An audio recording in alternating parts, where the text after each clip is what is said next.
والصلاة والسلام علی رسول الکریم اما بعد فاعوذ باللہ من الشیطان الرجیم بسم اللہ الرحمن الرحیم۔ ناظرین کرام، آج میں ایک ایسے عظیم تابعی بزرگ کا واقعہ سنانے جا رہا ہوں جنہوں نے حق کے لیے اپنی جان قربان کر دی، مگر باطل کے سامنے سر نہیں جھکایا۔ یہ ہیں حضرت سعید بن جبیر۔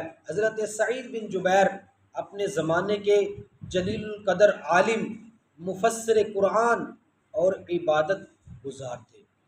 انہوں نے کئی صحابہ کرام علیہم رضوان سے علم حاصل کیا، جن میں حضرت عبداللہ رضی اللہ تعالیٰ عنہ بھی شامل ہیں۔ ان کا شمار اپنے دور کے بڑے علماء میں ہوتا تھا۔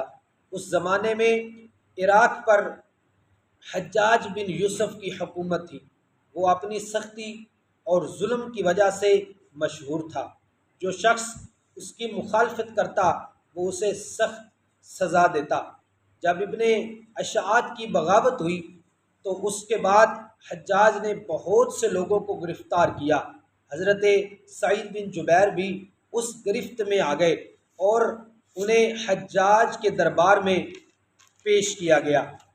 حجاج نے تکبر سے پوچھا، کیا تم سعید بن جبیر ہو؟ انہوں نے سکون سے جواب دیا، جی ہاں، میں سعید بن جبیر ہوں۔ حجاج نے انہیں ڈرانے کی بہت کوشش کی، مگر ان کے چہرے پر خوف کا کوئی نشان نہ تھا۔ اس نے کہا، میں آج تمہیں قتل کر دوں گا۔ حضرت سعید بن جبیر نے فرمایا، اگر میرا قتل تمہارے اختیار میں ہے تو میری جان بھی میرے رب کے حکم سے نکلے گی۔ حجاج نے حکم دیا کہ انہیں قبلہ سے ہٹا دو۔ حضرت سعید نے قرآن کی یہ حقیقت یاد دلائی کہ مشرق اور مغرب سب اللہ کے ہیں، تم مجھے جدھر بھی پھیر دو، اللہ ہر جگہ موجود ہے۔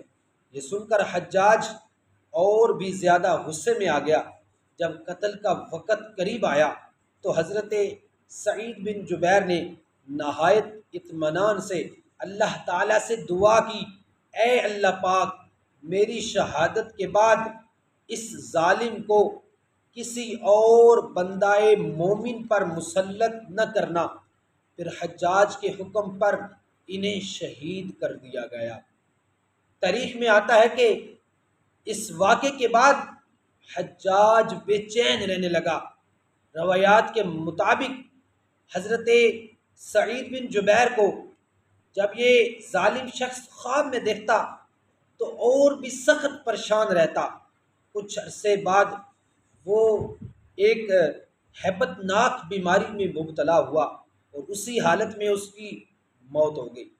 البتہ اس کی بیماری اور خوابوں کی تمام تفصیلات مختلف تاریخی روایات میں مختلف انداز سے منقول ہیں، اس لیے انہیں یقینی حقیقت کے طور پر بیان نہیں کیا جاتا۔ ناظرین اکرام، اس واقعے سے ہمیں کیا سبق ملتا ہے؟ ہمیں یہ سبق ملتا ہے کہ حق پر قائم رہنے والا انسان واقعی طور پر آزمائش میں تو آ سکتا ہے، مگر اللہ تعالیٰ کے ہاں اس کا مقام بہت بلند ہے۔ حضرت سعید بن جبیر نے اپنی جان بچانے کے لیے حق کا سودا نہیں کیا اور اس وجہ سے آج صدیوں بعد بھی ان کا نام عزت سے لیا جاتا ہے۔ یہی وہ وجہ ہے جنہوں نے اپنی جان بچانے کے لیے ظالم کا ساتھ نہیں دیا، ٹھیک ہے، بلکہ ظالم کے سامنے ڈٹ کر کھڑے رہے، تو آج صدیاں گزر جانے کے بعد اس مرد کلندر حضرت سعید بن جبیر کا نام بھی صدیوں بعد لوگ عزت سے لیتے ہیں۔ اور حجاج بن یوسف جو ظلم کی ایک مثال تھا، جو ظالم ترین شخص تھا، وہ جو ہے وہ ظلم کے طور پر یاد کیا جاتا ہے، ظالم کے طور پر یاد کیا جاتا ہے۔ اللہ تعالی ہمیں بھی حق پر ثابت قدم رہنے، علم دین کی قدر کرنے اور ہر حال میں اللہ پر بھروسہ رکھنے کی توفیق عطا فرمائے، آمین یا رب العالمین۔